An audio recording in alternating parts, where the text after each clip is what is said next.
European Transatlantic Slave Trade. The full truth they never taught us in school. They told us Africa was dark. They told us Africa had no history. But what they never told us is that Africa's light was stolen, chained, and shipped across oceans. Today, my brothers and sisters, let us talk about the truth they never taught us in school. The truth of the European Transatlantic Slave Trade.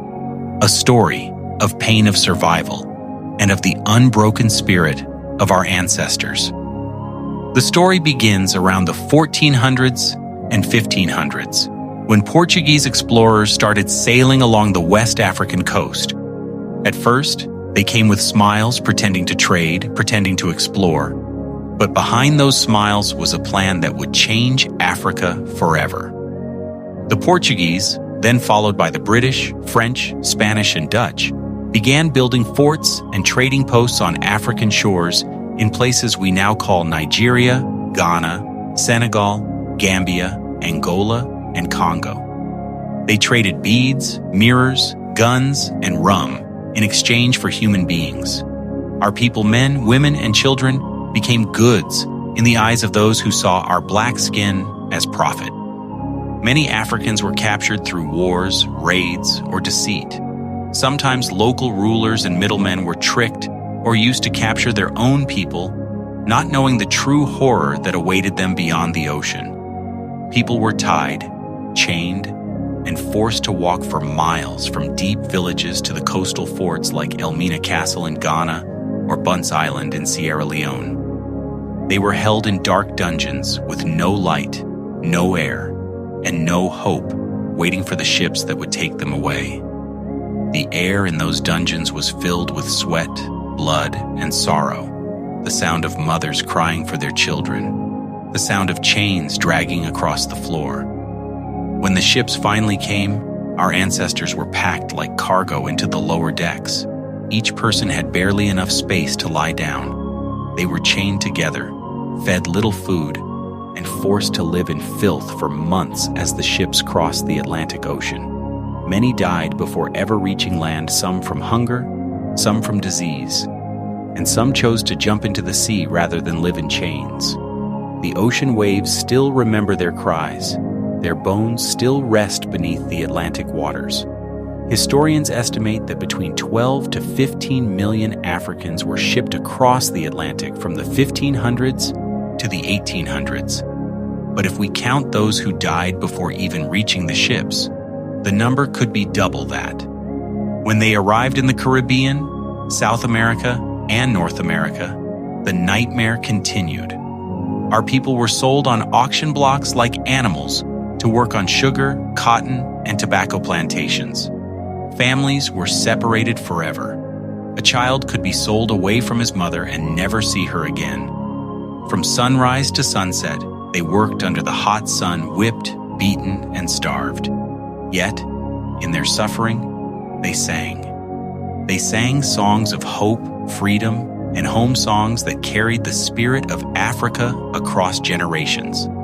Those songs later became what the world calls Negro spirituals, the root of blues, jazz, reggae, and gospel music. Africa's soul lived on even in chains. While Africans suffered, Europe grew rich.